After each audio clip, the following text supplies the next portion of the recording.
Question numéro 12 maintenant. Donc, on dit la voiture de collection. Un collectionneur s'est procuré un nouveau modèle de véhicule. La fonction ci-dessous permet de déterminer la valeur de ce véhicule selon le temps écoulé à partir d'aujourd'hui. Donc, on a f de x égale 17 124 fois 1,02 à la x. Donc, je reconnais ici qu'il s'agit d'une fonction exponentielle.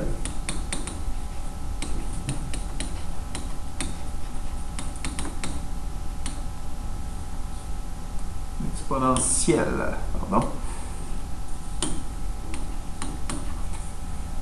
Donc, une fonction exponentielle où x, l'exposant, c'est mon temps écoulé à partir d'aujourd'hui, et f de x, c'est la valeur du véhicule en dollars.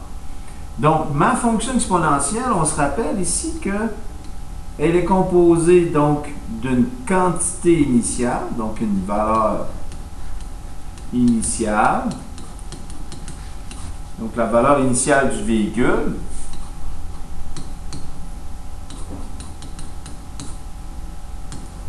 serait ici. Ensuite, il y a un facteur de multiplication, 1,02. Dans le fond, on peut comprendre qu'il s'ajoute 2% de plus par année. Parce que 1, c'est notre 100%, 0,02, donc 2% de plus, et EX à chaque année. Alors, on dit, la distribution suivante présente la valeur en dollars de 5 véhicules de même modèle.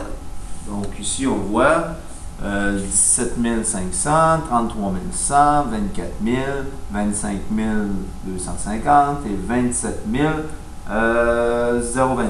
Donc 25. Dans combien d'années la valeur du véhicule, donc dans combien d'années, on cherche dans le fond le temps, x égale combien, la valeur du véhicule aura-t-elle augmenté d'un montant équivalent à l'écart moyen de cette distribution. Donc, on aura à retrouver l'écart moyen de cette distribution. Et la valeur du véhicule aura-t-elle augmenté? Donc, on partira de la valeur du véhicule,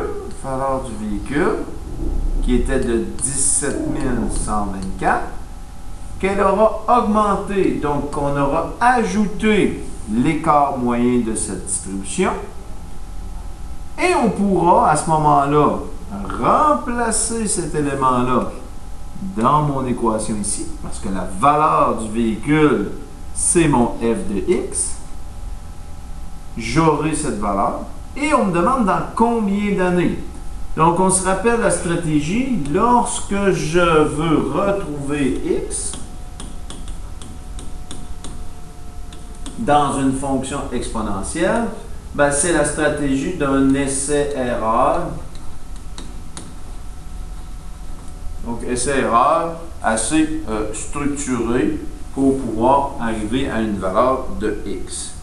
Donc, ici, je pense qu'à partir de là, on peut travailler. Bien sûr, l'écart moyen, donc peut-être se poser la question, qu'est-ce que j'ai besoin pour calculer un écart moyen? Donc, je reviens ici dans mon résumé. L'écart moyen, j'aurai besoin de connaître chacune des données, on les a. La moyenne, j'aurai à calculer la moyenne. Se rappeler la valeur absolue. Donc, la valeur absolue, c'est rendre positif justement ces écarts-là. Donc, on aura à trouver. Et le nombre total de données, donc le nombre de données dans ma distribution.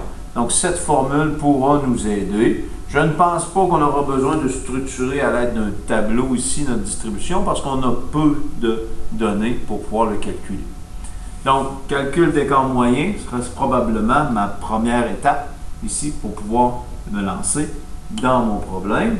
Donc, à partir de là, je pense qu'on a tout ce qu'il faut pour pouvoir résoudre ce problème.